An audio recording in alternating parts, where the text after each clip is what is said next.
Okay, even though there's still people coming, should we get started? Sure. Should Hi, I? everybody.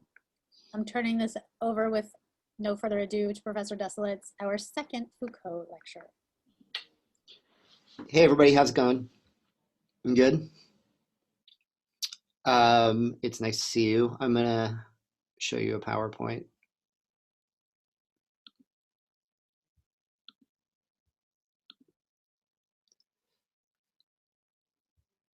And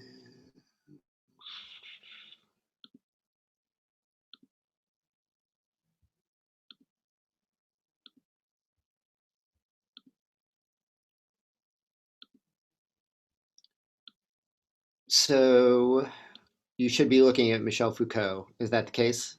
Good.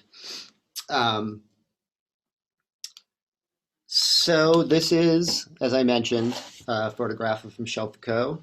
I wanted to just start.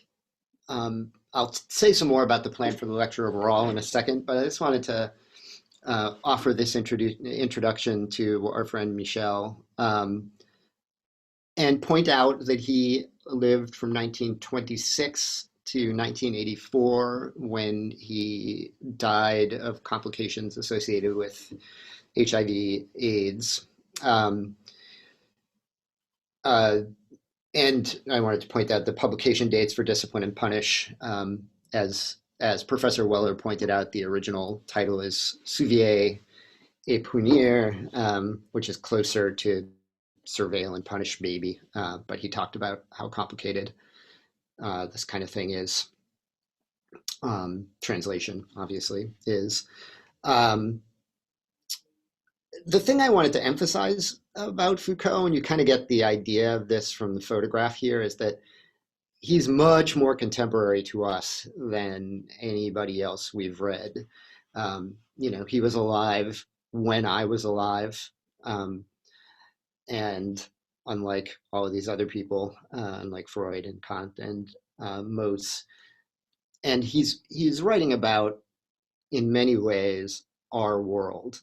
The major cities of the world are the same major cities, and except for the sort of massive digitalization of the world that was only just getting started when Foucault died, he's in many ways our contemporary, and I wanted to make that point. This looks like a guy you could see walking down the street, unlike this guy, right? Unlike Mohs. Okay, but I wanted to start by connecting Foucault a little bit with Mohs around this idea of a fabricated subject. That's Foucault's way of putting it. Mohs has a different way of putting it, which we'll talk about right now. By the way, I have the chat open so I can see if questions show up in the chat. Feel free to put questions in the chat. Also, feel free to raise your hand, particularly if I'm going too fast, which, as we all know, we all have a tendency to do. Okay, so this is a quotation from Mohs. It's one that Professor Arkin adduced in her lecture. I'll just repeat it. Far from existing as the primordial innate idea, clearly engraved since Adam on the innermost depths of our being, the self, and in this case he's using that term moi, the latest of the selves, continues here slowly and almost right up to our own time, to be built upon, to be made clearer and more specific, becoming identified with self-knowledge and psychological consciousness.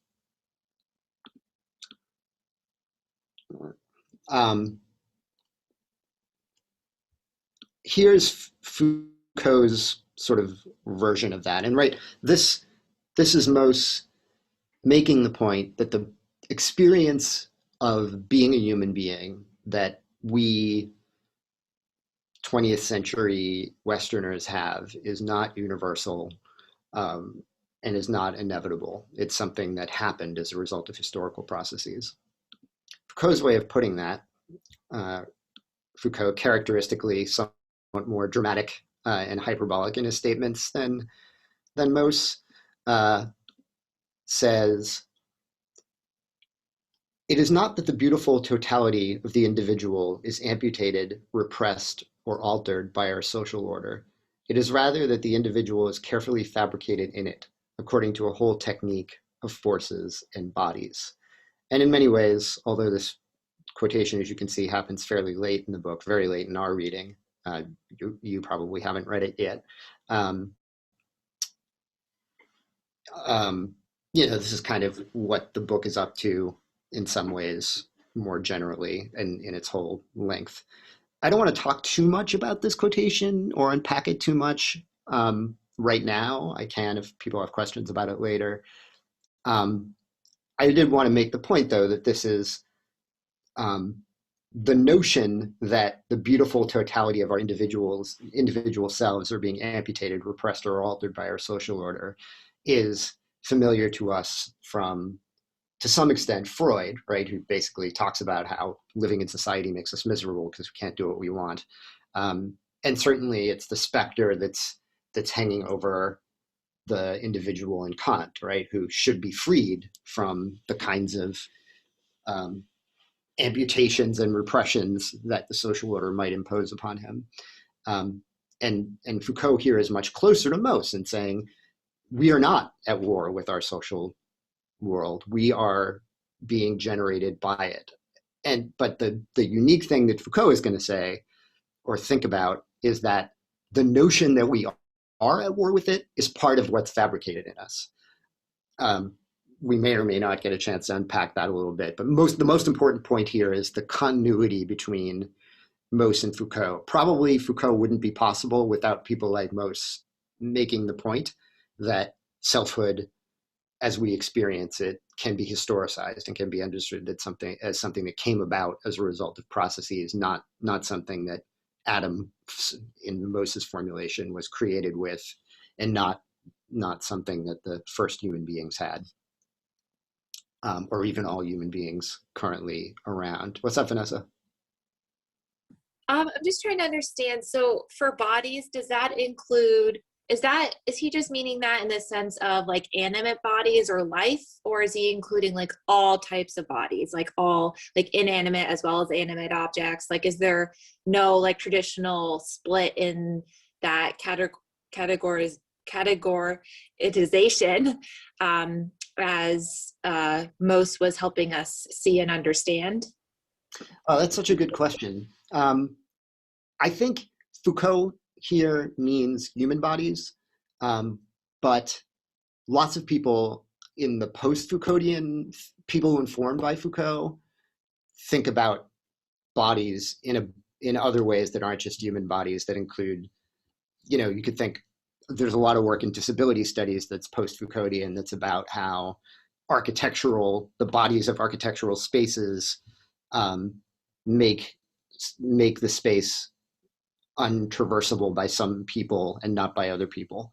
So Foucault, I think, here means human bodies and the way he's thinking about the way they're kind of trained to do things. But I think your reading is closer to what people have kind of come up with since. Does that answer the question? Yep, thank you. Okay, cool. All right, so that's just Mohs is connected to Foucault, and we get this story about the way the subject or the individual is fabricated in our society. The rest of this lecture is going to be about how the sort of just so story about that unfolds in the Panopticism chapter in particular.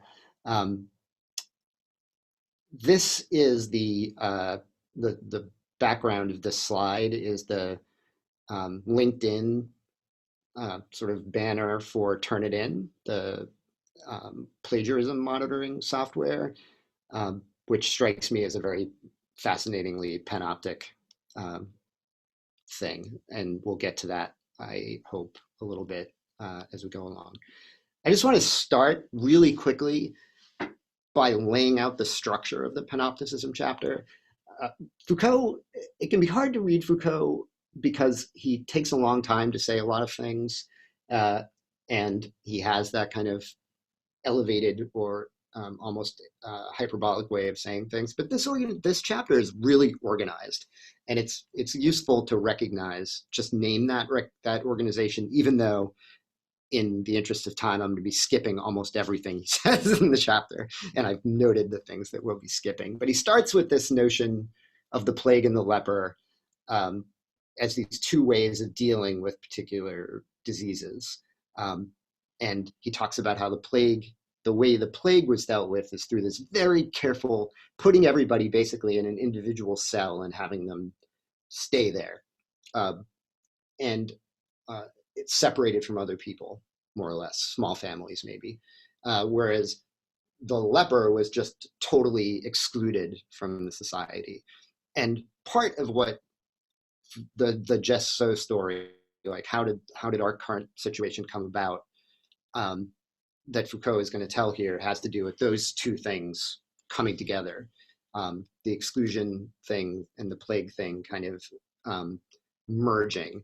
And it does that by way of this metaphor of the Panopticon, and we will talk in some detail about that. So I'll be returning to the Panopticon. Then he transitions to this notion that there are kind of two ways to think about discipline, one that thinks about it as exceptional and one that thinks of it as not exceptional, and how it got less and less exceptional over time. Again, basically skipping that, but if you want to talk about it later, we can. Also skipping what he calls three other various more profound processes associated with disciplines aside from their extension. And those are what he calls inversion. And I've given like super basic translations of what he says in those sections below. I'm not going to talk about them in any detail unless you want to. And then, so he's moving along, right? And then he transitions to what he calls a number of broad historical processes of which disciplines are a part. So there's two numbered lists in this chapter, right? One of them is processes directly involved with what these things he calls the disciplines, which we'll get to. And then this broader historical processes of which in which the disciplines play a part. And we're going to mostly focus on this fifth thing. We're going to establish what the Panopticon is and what Foucault is doing with that metaphor. And then we'll talk about some of these broad historical processes that he thinks disciplines play a role in, and it will get us to the point where we can define what he means by the term discipline, I think. I'm also going to skip the first of those, which he describes as economic, just because it's quite simple. It's just the kind of efficiencies you get when you break, say, manufacturing processes, any process, into little pieces. That's basically what it is, right? So you can think about probably the most powerful manifestation of this in economic life was the assembly line, right? That each person does a little job, and therefore, and because of that, you can make a lot more things. But then he talks about what he calls juridico political processes. We're spectacularly not skipping that. Mostly that's what I'm going to talk about. And he also talks about some scientific processes. And if there's time, we'll talk about those. That's the power knowledge stuff. So that's the layout of the argument. Let's jump to Panopticism itself. This is a neat drawing of the Bentham Panopticon model with its, cells on the outside, which would contain, let's say, prisoners. If this was a prison, this one looks like a prison, and the central tower from which a person could theoretically watch anybody in any of the cells, right? That's the basic structure of the Panopticon. And this quotation just makes the point that when you do that, you produce the situation where the prisoner, let's say, has to behave herself as if she's being looked at all the time because she could be being looked at. And so he makes the point that I'll read the whole quotation. Hence, the major effect of the Panopticon. It induces in the inmate a state of conscious and permanent visibility that assures the automatic functioning of power. It wants to arrange things such that surveillance is permanent in its effects even if it's not operating, even if it's discontinuous in its action, that the perfection of power should tend to render its actual existence unnecessary, that this architectural apparatus should be a machine for creating and sustaining a power relation independent of the person who exercises it. In short, that the inmate should be caught in a power situation in which they themselves are the bearers. So he introduces this thing, and I think it's important to recognize, and we don't want to get too fixated on this particular architectural structure, because he's thinking of it quite metaphorically. And I'll make that point in another way in a minute. Well, I'll make it right now. One of the things I've stumbled upon when I was looking around for illustrations for this lecture was this modification. So this image showed up in the New York Times. I credited it because these people didn't. I usually don't bother to credit things, which is irresponsible, but because I felt responsible because the people who made this image didn't credit this image, I decided to credit both this image and this image, which is making the point that social media operates panoptically in some ways. I also modernized it for you because I know you think only the olds are on this thing. And so Foucault's, the point of this illustration is that, and the point of the argument that this article was making, is that social media kind of works in a panoptic way, that even though it looks like we're all voluntarily participating in social media, it kind of forces us to think about how we're deploying ourselves in the world. Imagine you put things on social media, imagining that someone is looking at you, and in that way, you're kind of locked into a similar panoptic structure, and maybe you've had some awareness of that, or that struck you at some point. We have the term FOMO, fear of missing out, right, which we use to designate the fact that we're worried that we're not doing the cool things or eating the cool meals or whatever it is that the people we encounter on social media are eating or experiencing.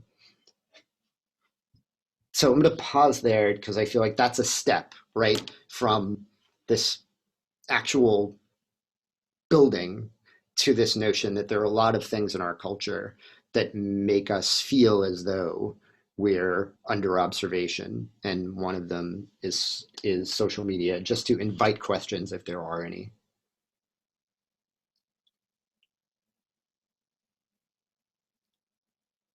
Okay. Oh, sorry, Alicia. I think one of my biggest questions is how do you think this has changed because of COVID? Do you think this has gotten maybe worse because we've gone farther into isolation and people are relying more on social media, or because we're not interacting as much in person, has it maybe gotten better? That's a good question, and I have no idea. That sounds like a good section conversation. Do you have insights about that? Off the top of my head, I would think it's gotten worse for the social media aspect of it. But again, that's just off the top of my head. Like I did have this as a section question as well. So yeah, Vanessa wrote something in the chat.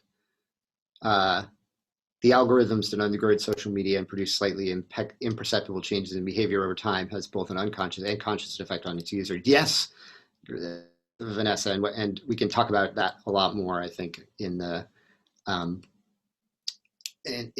as we keep going and think about some of this other stuff. So Victor wants to know how social media is panopticistic. What books do we put behind us? Yes. So Anthony's making the point that at least on Zoom, you get a lot of that kind of thing.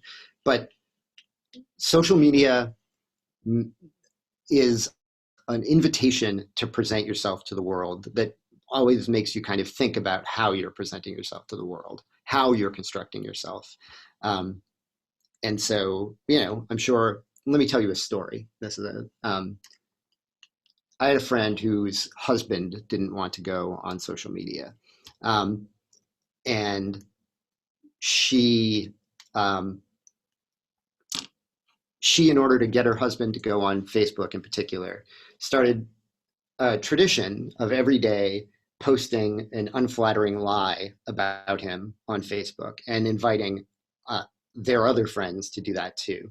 And thereby forced him to join Facebook and start doing this self-production. That might be an example of a kind of enforcement mechanism that makes us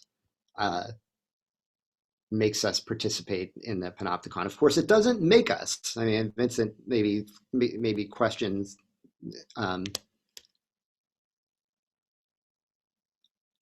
Yeah, we decided to do it.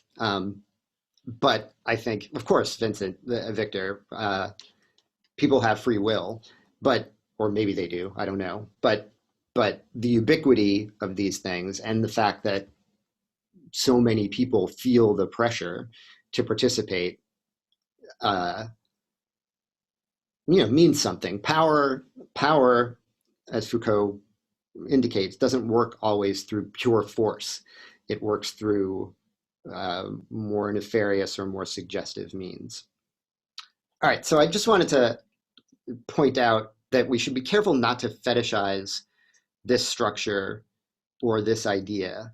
And one reason for that is that one of the things that Foucault says, and this is something we'll drill down on quite a lot in a bit, and this is something that people tend to, I think, maybe overemphasize a little bit in Foucault.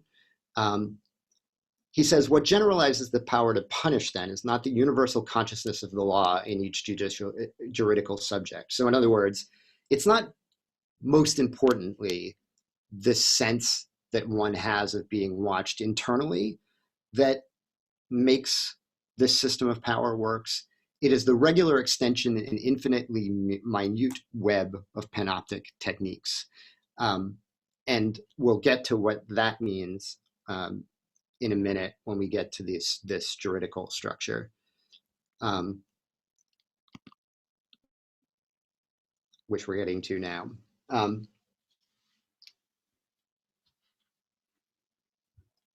So, give me 1 second, sorry.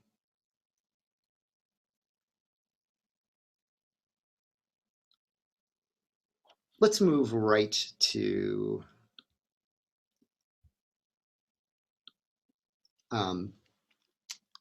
this quotation. I feel weird about jumping right to it because I want to, well, okay.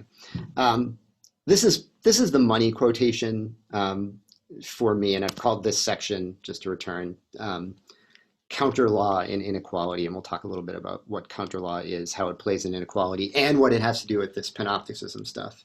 And one way to get at that is this quotation. He says, the disciplines should be regarded as a sort of counter law. They have the precise role of introducing insuperable asymmetries, that is to say, unovercomable asymmetries, and excluding reciprocities. And although the universal juridicism of modern society seems to fix limits on the exercise of power, its universal widespread panopticism enables it to operate on the underside of the law, a machinery that is both immense and minute, which supports, reinforces, and multiplies the asymmetry of power and undermines the limits that are traced around the law. It's a big quotation. I'm going to take a bit of time to unpack it. One really important thing that he says here is quite closely linked to what Victor was saying, that the official overarching story of the law is that it allows a lot of personal freedom to people and that it is fairly instituted. The whole point of law in liberal societies is this idea that the law applies equally to everyone, everyone is under the law, and that there won't be that particular people won't be favored or disfavored by the law. If you commit a crime, there's supposed to be a punishment that's universal. Everybody gets the same punishment for this crime. Everybody of a certain age gets to vote. You know, there's this whole sense that that there's a neutrality in the law, and that's one of the most important sort of innovations of the Enlightenment. This notion. Foucault thinks, yes, that's true, but as the industrial capitalism developed, at the same time, all of these procedures and mechanisms were invented that have the opposite effect and structure, that are all about enforcing inequality many, many, many times, as we experience it now, a day, and in a million different ways. And you know, I was just sort of brainstorming a bunch of these when I was sort of thinking about this. And this image comes from a movie which I really love. It's from 2016 called Werewolf, and it's about methadone addicts in Nova Scotia. But one of these methadone addicts eventually gets a fast food job, and this is an image from the film of her with her hairnet on. Anybody ever have a fast food job? You can raise your hand or throw it in the chat. So Vanessa, you had a fast food job. Allison, let's talk to Allison. Allison, you had a fast food job. Who was your boss? Who trained you, and who was your boss?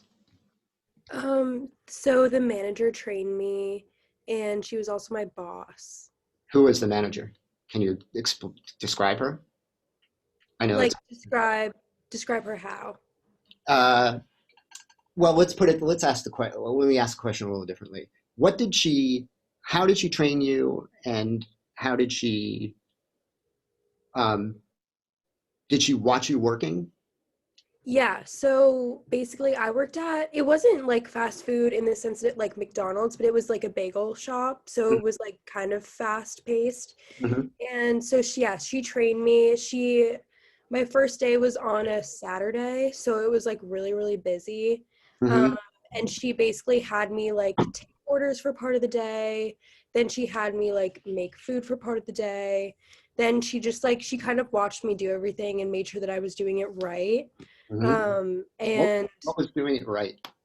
Doing it right was not cutting myself with the knives, because they're really sharp, and like not, if I was making like egg sandwiches, not like burning them or like, you know, doing it incorrectly, just like making it to the customer's liking, I guess, would be doing it right. Mm-hmm. Do you think that, how different in terms of like income or class situation was your boss compared to you? How much more money did your boss make more than you, do you think? I don't know. I probably significantly more, I would say. Just because I was making minimum wage, Mm-hmm. and I would hope that she was not making minimum wage because she did a lot more work than I did, and had a lot more responsibility. Mm-hmm. And she had a really good relationship like with the owners, and she'd worked there for a while. So I hope that she was making more than me. And I assume that she was. Did you ever meet the owners? Yes. How often? Not very often. And I didn't like meeting them. Why not?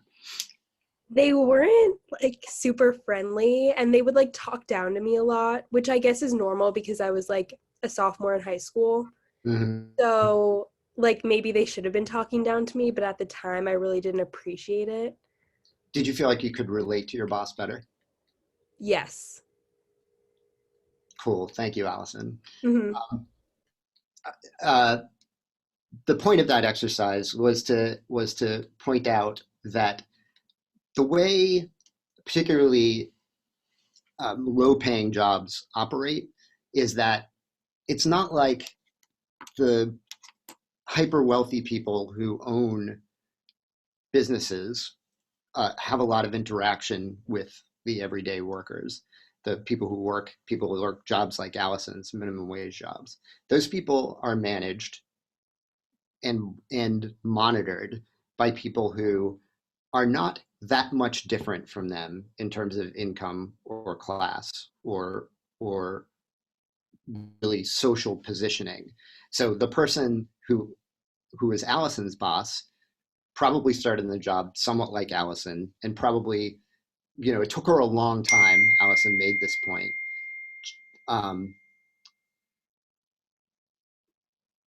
Sorry, I just got a notification that threw me off. She'd worked there a long time, so she was making more money than Allison, but she was not probably all that much different from Allison. And this is one of the ways the disciplines work, to produce a whole bunch of small, unequal interactions, but not dramatically unequal. And that makes it less likely. Allison was able to relate to her boss more than she was able to relate to the people who owned the bagel shop. But the difference between them and the use of that person was exercising, Allison's boss was exercising power over her. And it was a power that other people were exercising on the boss, and it could go, this produces these very dense hierarchies where people who are bosses of each other are also quite close to each other. And so what gets inserted in there, right, is an inequality between Allison and her boss that stands in place of a possible solidarity between Allison and her boss that might produce different things, like, say, demands that the bagel shop owners don't talk condescendingly to Allison. But the boss doesn't have any motivation to stop them from doing so because of their power over her, and because she's in a relatively comfortable position compared to Allison, even though her position isn't all that comfortable.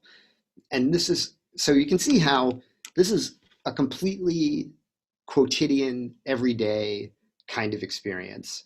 But it's one of the ways that little inequalities get produced over and over and over again, and inform the way that we can and do act in the world. I mean, another one that is relevant to you, and that I talked about with you last time that I met you, is grading, right? Grading, it's putting people on a gradation. It's insisting on a hierarchy. It was invented as part of the record keeping of colleges and universities, probably in the 20th century. It's not a universal thing, and it's not always been a part of education.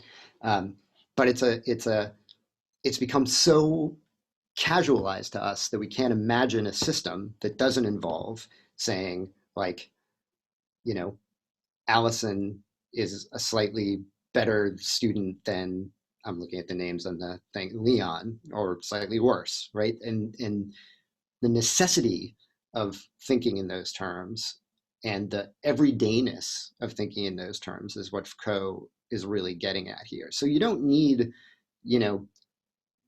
sort of like, why am I spacing on the name of this thing?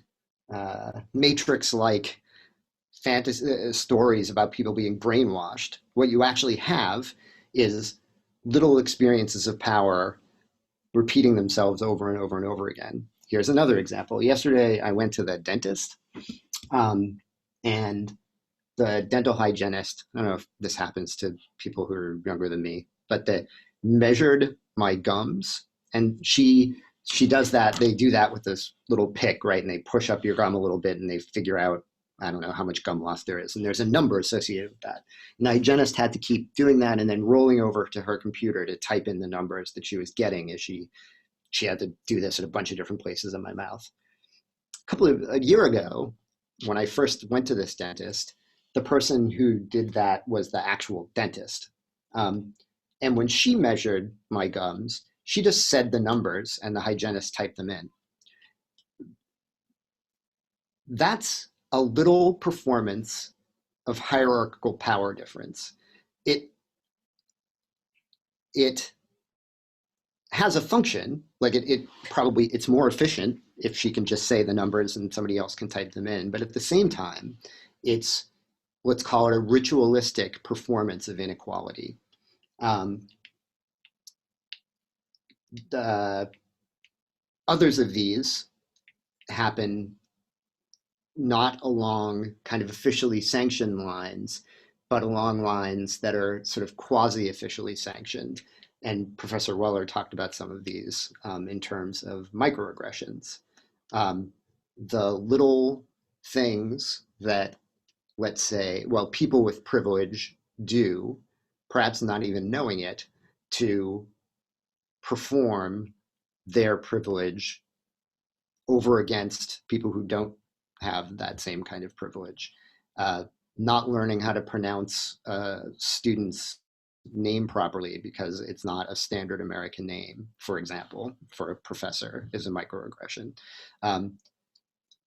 These are, for Foucault, these aren't accidents. They are part of the way hierarchy keeps imposing itself in our lives and keeps repeating itself. Catcalling is another example. Anybody here ever been catcalled?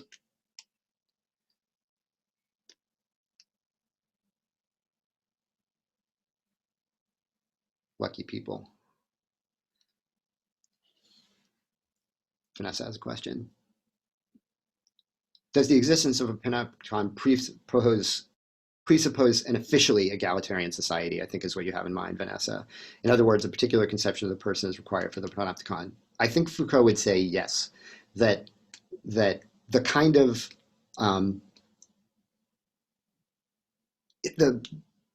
official inequality of the sort of pre-Enlightenment period, where you had things like aristocracy that just imagined that some people's,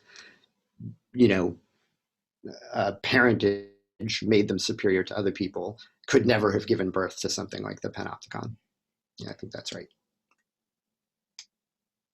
Okay, so nobody wants to talk about being catcalled. I can understand that. But that's another example of this. This is a males performing their right to comment on women's appearance. And in this case, of course, it's also a reminder that you are in fact being looked at, right? And that women experience being looked at in a more intensified way than men do. And this is another really important point about this, and I think we can go to my next slide to get at this. These are all some of these images, both this image and this image are images of the protests that followed the death of the murder of Michael Brown in Ferguson. And there's a reason for that, and I guess it's the information on this slide. Foucault says, this is page 224, it's shortly after the thing I just read. He kind of transitions to thinking about this in terms of thinking about this density of hierarchical relationships in terms of application of police power in particular. And he says, the prison with all the corrective technology at its disposal is to be resituated. So he's basically saying the prison, that building, the Panopticon building, needs to be thought of as something that's operating at the point where the universal punishments of the law are applied selectively to certain individuals and always the same ones. In other words, some people all of us encounter this kind of panoptic experience. It's probably impossible to avoid, but some people encounter a lot more of it. And that as you get poorer as you get browner, as you get more female or gender nonconforming, as you get more quote unquote disabled, you get more of this kind of attention. You could think about how much control, let's say, a college professor has over her everyday time. Like we may work like insane people. We may work 60 hours a week, but we decide when we work. I went for a run in the middle of the afternoon yesterday when I was working on this lecture, and then stayed up till midnight working on the lecture. That kind of freedom is a feature of privilege, and a person who has a job might work as many hours as me in an Amazon warehouse doesn't get to decide. Yes, you can work wherever you want as long as you work all the time. Exactly. Doesn't get to choose when they're going to work and when they're not going to work, and they're much more closely watched. Women are the ones who get catcalled. Gay people are people who get gay bashed, obviously. And the point that this counter law functions in a way that keeps reinforcing hierarchies and inequalities and keeps regenerating them over and over again is really crucial here. So at the point where universal punishments of the law are applied selectively to certain individuals and always the same ones. And here is an example of this. This is a report that was produced by the Department of Justice after the uprisings in Ferguson and elsewhere following Michael Brown's murder. Turns out that between 2010 and 2014, Ferguson issued 90,000 citations and summonses. So parking tickets, moving violations, the various, who knows, jaywalking citations, things like that. And summonses, even though there are only 21,000 people who live there. So that's more than 4 per person. From 2012 to 2014, 85% of the people who were stopped, 90% of the people who received a citation is largely about traffic things, I think, and 93% of those arrested were Black, whereas only 67% of Ferguson's population is Black. Black drivers were also twice as likely as whites to be searched during vehicle stops. In 2012, 13% of Ferguson's budget was funded by fines and fees.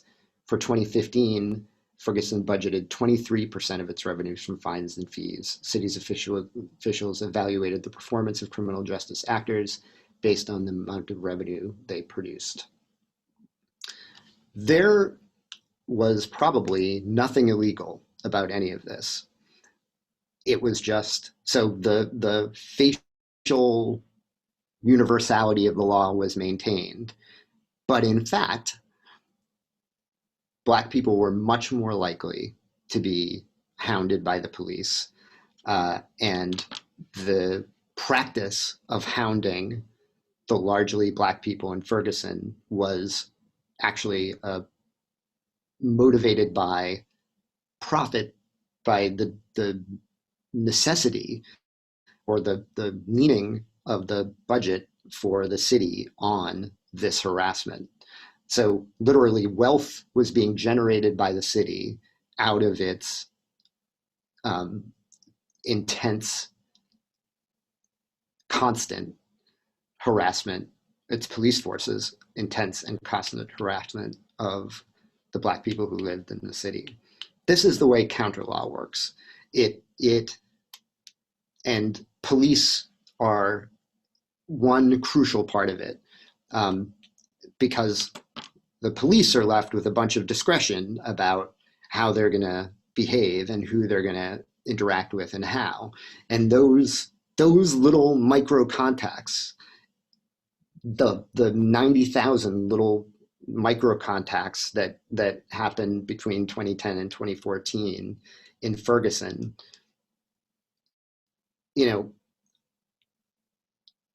are as responsible, probably more responsible, for the fundamental racial inequality that plagued that place than was the one time when they actually murdered someone.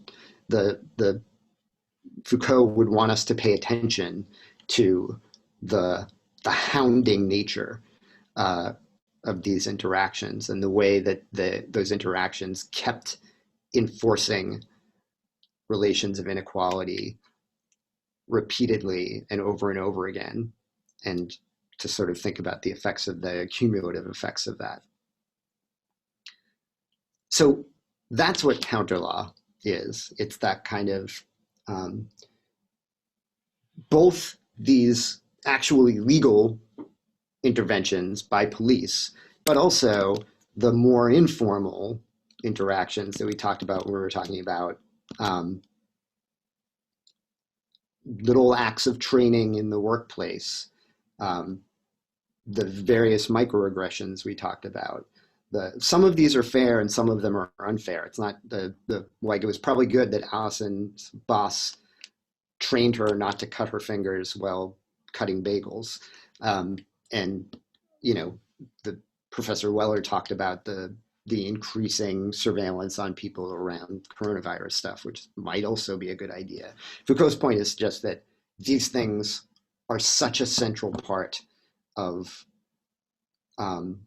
our everyday lived experience that they have a profound effect on basically how people can live in this society.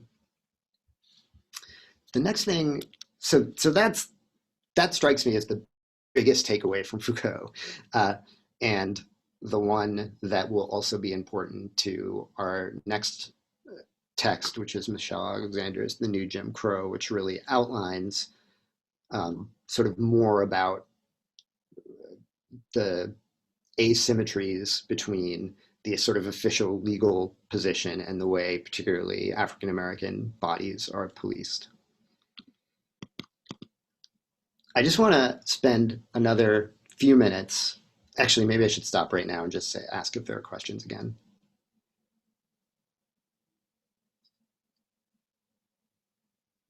Okay, so I want to spend just a second talking about this power knowledge thing, because it's another thing that feels very important, and it's fun to talk about, I think, and a challenge. So in order to generate images for the slides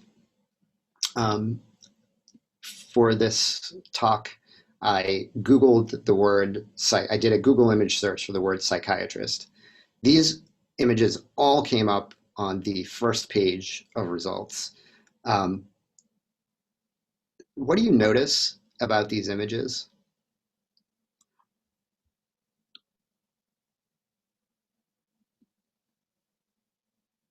Mostly white people, definitely. And in fact, the one African-American person is kind of like, look, I can be beige too. All this beige stuff around him. So that's definitely going on.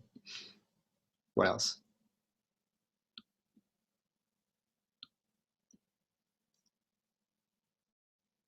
All taking notes. That's the thing that struck me. And this wasn't even all the ones where these psychiatrists were depicted taking notes. These are images. Oh, I want to see what Kenzie said. The other person talking looks powerless and hopeless. That's true. And they're always, this guy in particular really looks sad. And a lot of times, obviously, they're kind of underemphasized. Totally.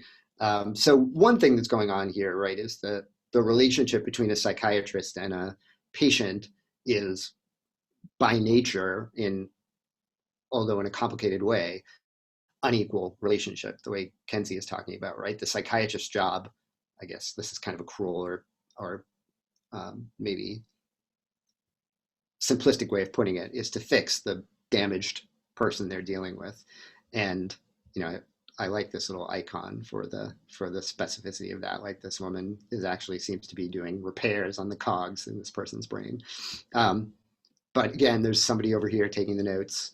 I think the emphasis on generation of knowledge that happens in these images of psychiatrists is important. Of course, again, there's a rational reason for somebody to take notes if they're a psychiatrist. They got a bunch of patients and they have to keep track of what weird symptoms, this guy has as compared to this guy. But it's also the case, of course, that they're required to take these notes, and that these notes are part of a record of the patient's life, and that part of the authorization that the psychiatrist has for doing the job, for making claims about their capacity to fix the person, has to do with their generation of knowledge. They're having read other psychiatrists' notes, right? Having produced this this constant discourse about people's mental health. So I thought the note-taking was quite striking in all of these images.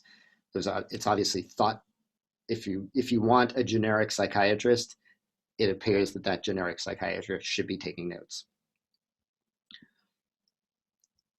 This is such a big thing for Foucault that it even has a meme, a readily available meme on the internet. You probably remember this quotation because it's from around page 27 in the first section. There's no power relation without the correlative constitution of a field of knowledge, nor any knowledge that does not presuppose and constitute at the same time power relations.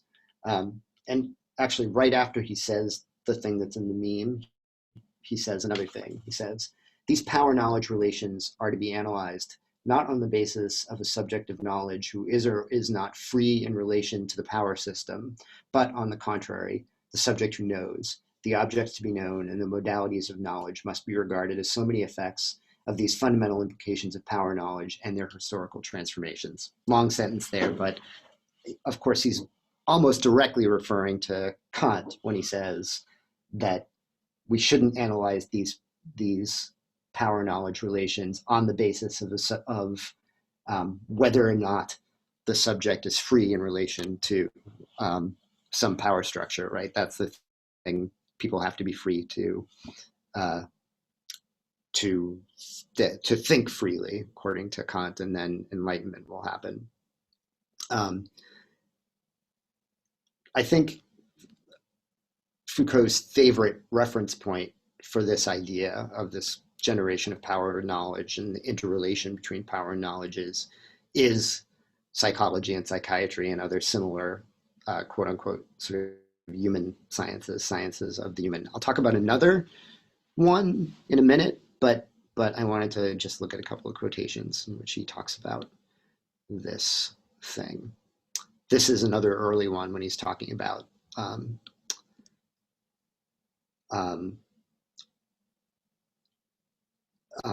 penal practices. So here's this quotation from page 21. Throughout the penal procedure and the implementation of the sentence, there swarms a whole series of subsidiary authorities, psychiatric or psychological experts, magistrates concerned with the implementation of sentences, educationalists, members of the prison service, all fragments of the legal power to punish. Sorry, there should be an S there. He's pointing out in this section that the knowledge of these various specialists, these technicians, manifests itself as power, really in this case very directly, right? Because these people can determine how long a person stays imprisoned, whether a person is sufficiently rehabilitated that they can be released. They make these recommendations. They determine the nature of the imprisonment maybe of a person, right? How much contact they get to have with other people, whether they get work release, all of these kinds of things. And Foucault's point here is that this is another instance of counter law, right? There's the official sentence that you get, which is neutral and not, everybody would have gotten the same sentence allegedly. But when these other people get involved, they start, again, introducing these little inequalities, right? The little, they are part of the structure of the punishment system, but they don't have the same constraints on for neutrality that the, say, judge has. And so this is an example when the generation of, let's say, psychiatric or psychological knowledge informs how power functions directly in the lives of, say, imprisoned people. But you could also think about this with students, right? With students who, you know, want to take a particular class, who might be allowed to or not allowed to based on the assessment of some guidance counselor who has the capacity to make a decision about a thing like that.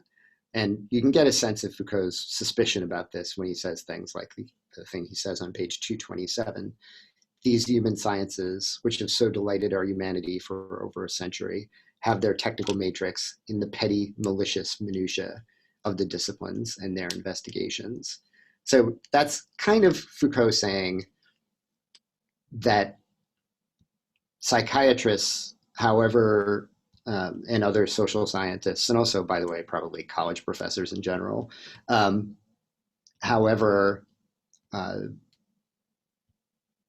whatever degrees they hold, are basically doing something along the lines of the person who trained Allison in her bagel shop job, just kind of serving as interventions, power interventions in people's lives that enforce hierarchical relations and inequality. And you know, we can go back to Turn It In to think about this, right? Turn It In is a particularly nasty manifestation of panoptic power, because as you, I don't know, does anybody here, do you have to use Turn It In for any of your classes? Maybe it's gone now. Is Turn It In dead? Vanessa, are you saying yes, or do you want to say something about Turn It In? Oh, no, I just was affirming. Okay, good. Anybody else? Almost every single one, says Sydney. Noah, Grace. My students always have to use safe assign, assuming they submit work. I have to use it for a class. Turn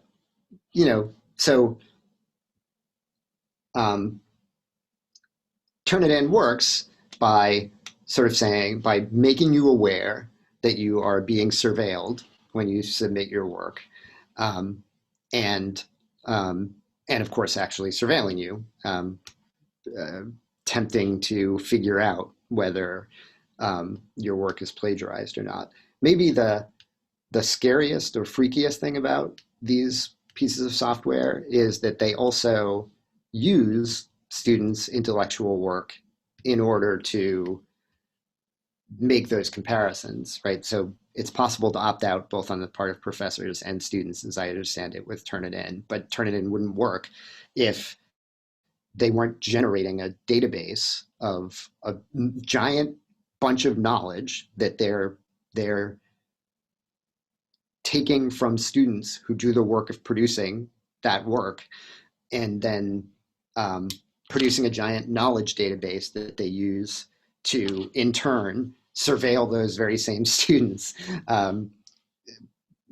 to confirm that they're not, quote unquote, cheating on their in their papers. So another example of, and to me, a particularly egregious example of how these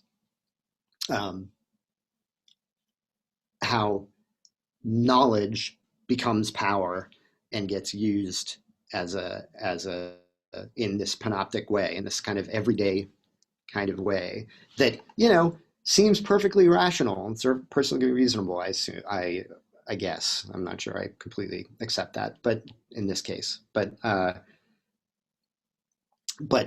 is this kind of almost ridiculously literal circular mechanism where knowledge gets generated and then used in this panoptic way as a mechanism of power.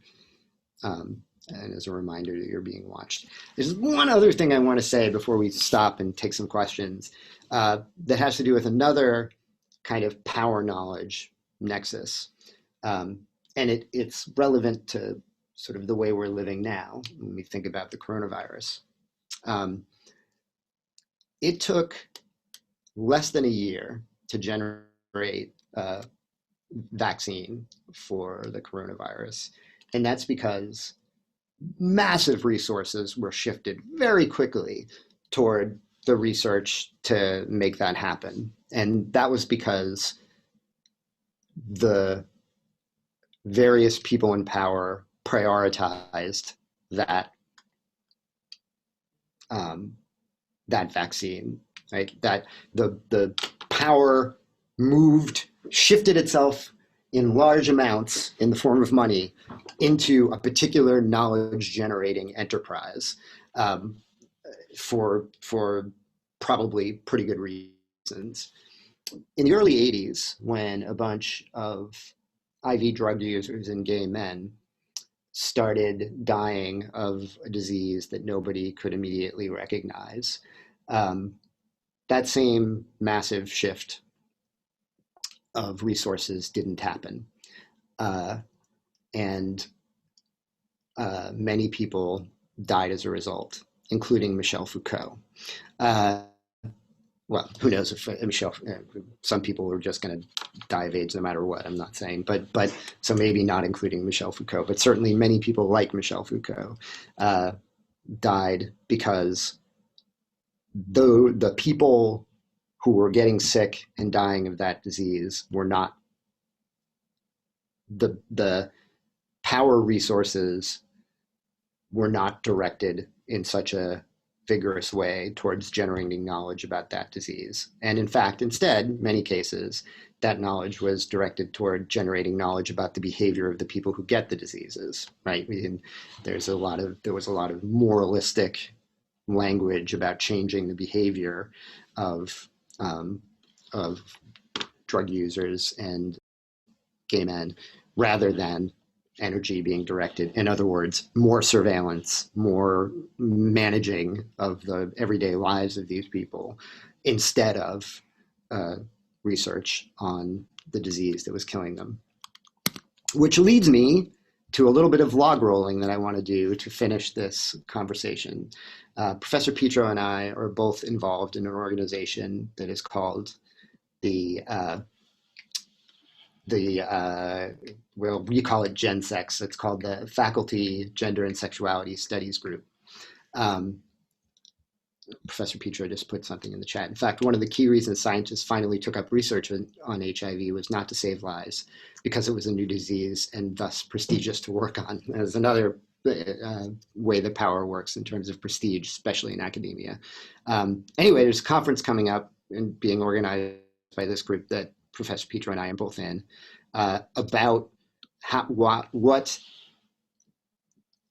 about the fact that queer theory came out largely in response to the AIDS crisis, and that some of the thinking that queer theory did about HIV might be interesting to think about our current pandemic situation. So on March 12th, it's all day, but in 2 big chunks.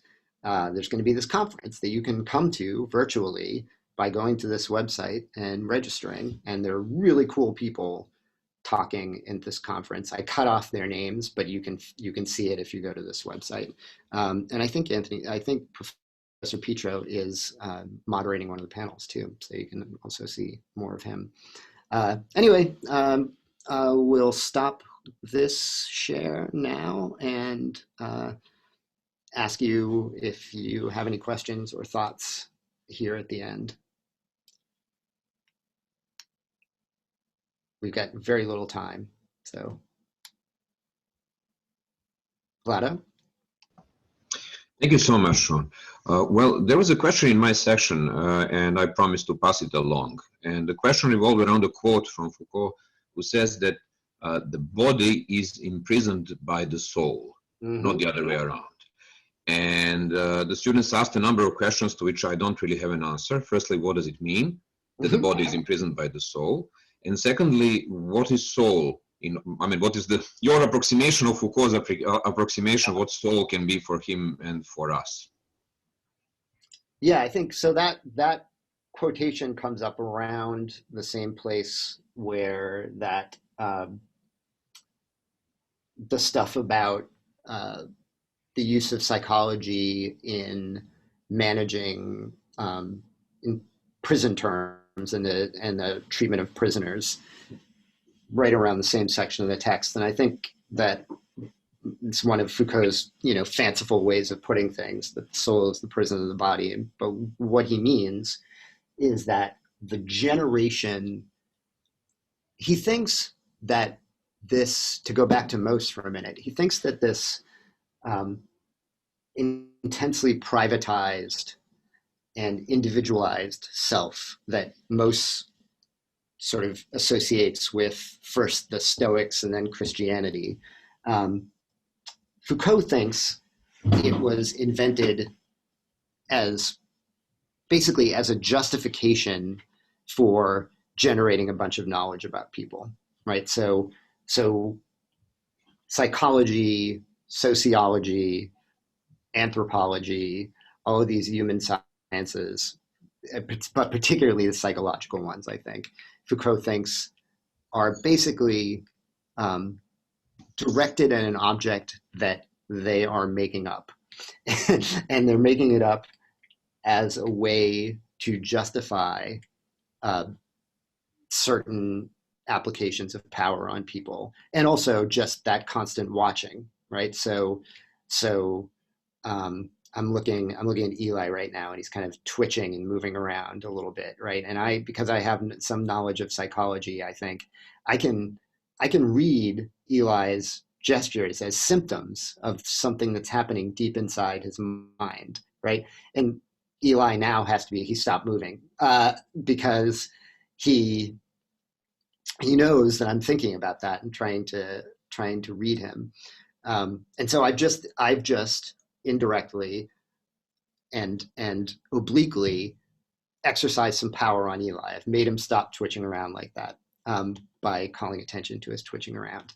And I can claim that I'm seeing something about him that he would rather conceal if I have this recourse to my alleged psychological knowledge about these sorts of things. So I think Foucault, soul there means this interior selfhood that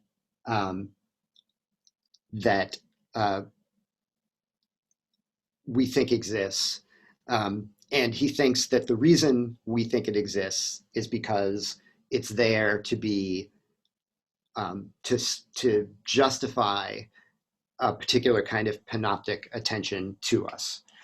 And so with the prisoner who is getting her sentence lengthened, or not getting released, or getting released because of her behavior and things that can be read by the psychologists in her behavior, is experiencing a very literal, that's why Foucault uses the metaphor at that point, the soul is the prison of the body. It's not always this literal, right? That the things that we're supposed to, that information is supposed to be available to us in our deepest, most individual selves, is a justification for looking at us more closely, surveilling us more closely.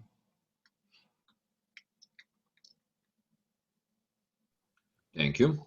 Yeah, Professor Petra or Anthony just says a really good midterm essay might be explore the meaning of the soul in Foucault, thinking about the things he contrasts it with. Yeah. But the soul, I think one way to the way I would, my thesis for that midterm paper, you go ahead and steal it, I don't care about plagiarism, would be that the soul is the body, that the thing that the thing that's actually being impacted in all of this attention to what must be going on inside your head is your body. Any other questions?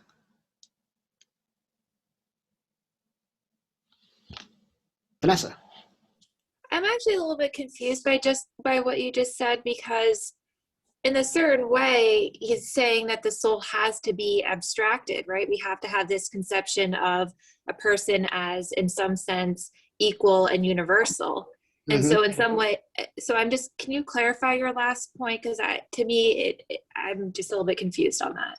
Yeah, that's such an awesome observation. This is one of the ways, if Foucault's point is that official, blindness about differences among people, like the official blindness of justice, right? The blindfolded statue of justice is undermined by the way we produce all of these tiny little hierarchies. That's one of the things psychology in his mind does, right? You could think about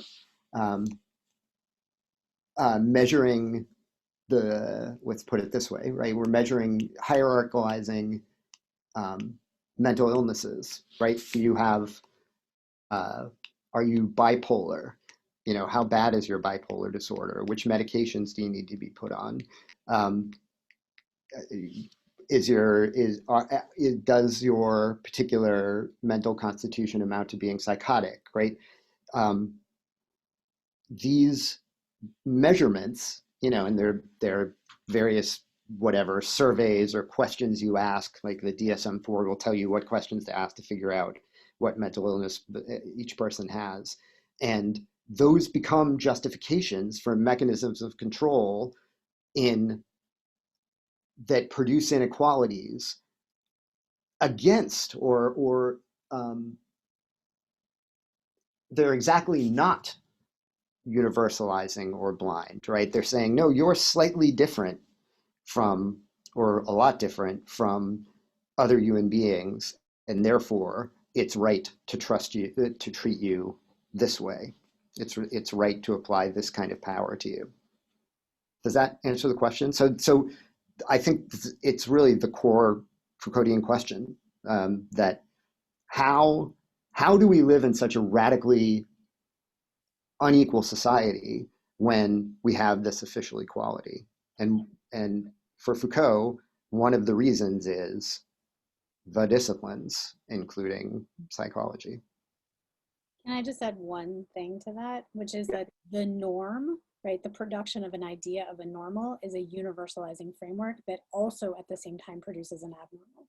So you can't have an abnormal if you don't have a normal, and all of those gradations are trying to sort of figure out which kind of abnormality and what degree of abnormality with the presupposition of a universalizing norm. Yeah, that's a big part of one of those skipped things about that's the leper side of the equation, right? That there's this binary normal and abnormal that is about, for Foucault, really about generating the abnormal.